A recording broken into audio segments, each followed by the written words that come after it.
আমাদের ভাইদের হত্যা করা হচ্ছে, আমাদের ভাইদেরকে রক্তাক্ত করা হচ্ছে।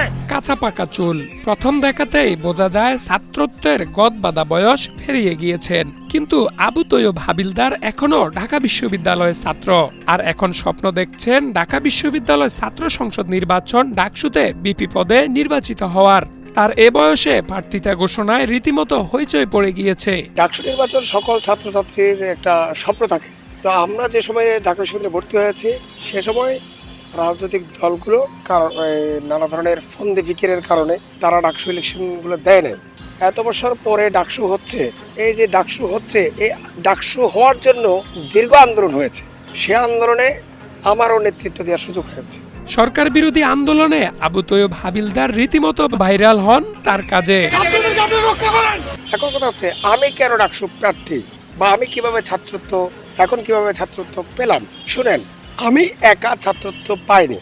যারা রাজনৈতিক কারণে আমার মতো 16 বছর 2009 সাল থেকে 16 বছর ছাত্রলীগের হামলার শিকার হয়ে, হুমকির শিকার হয়ে, মামলার শিকার হয়ে যারা ক্যাম্পাসে ঢুকতে পারেনি, ছাত্রলীগ ঢুকতে দেয়নি, তারা সবাই ছাত্রত্ব ফিরে পেয়েছে। 2001-02 শিক্ষাবর্ষের উর্দু বিভাগের শিক্ষার্থী ছিলেন তৈয়ব, কিন্তু ছাত্রলীগের নির্যাতন, ক্যাম্পাসের অভ্যন্তরীণ রাজনীতির বলি হয়ে পড়াশোনা শেষ করতে পারেননি। 5 আগস্ট গণ অভ্যুত্থানের পর আরো অনেকের সাথে ছাত্রত্ব ফিরে পান তিনি।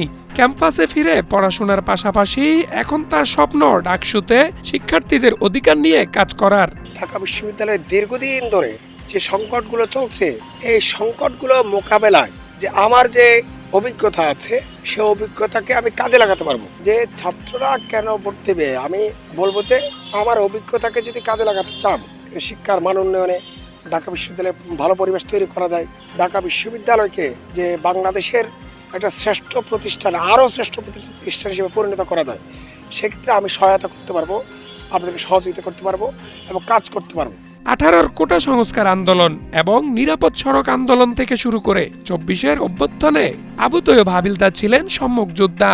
তার আফসোস, কিছুদিন আগেও যারা ছাত্রলীগের রাজনীতির সাথে জড়িত ছিল তারা এখন খোলস পাল্টে ডাকসুতে প্রার্থী। তারা এই আন্দোলনে সরাসরি নেতৃত্ব দিয়েছে, সরাসরি পরিচিত মুখ, পরিচিত ফেস। অর্থাৎ 5 আগস্ট পর্যন্ত যারা ন্যাশনালি ভোকাল দিয়েছে, যাদের সব মেধা রাজপথে ঢেলে দিয়েছে, তারাই তো ইলেকশনে দাঁড়িয়েছে, তাই না? ব্যতিক্রম 2-1টা থাকতে পারে, আগে ছাত্রলীগ করছে, পরে এখন নতুন গান গাচ্ছে, ঠিক আছে? তো ওদেরকে ছাড়া যারা সরাসরি যোদ্ধা, তাদেরকে ঢাকা বিশ্ববিদ্যালয় ছাত্রছাত্রীরা নির্বাচিত করবে বলে আমি আশা রাখছি। চলনে বলনে আপাতমস্তক রাজনীতির মানুষ আবু তৈয়ব হাবিলদারের 2 সন্তানের নাম গুয়েবারা জুনিয়র ও প্রীতিলতা। রাজপথে শিক্ষার্থীদের ন্যায্য দাবি আদায়ে আন্দোলনের দীর্ঘদিনের অভিজ্ঞতা কাজে লাগিয়ে ডাকসুতে কাজ করতে চান আবু তৈয়ব হাবিলদার।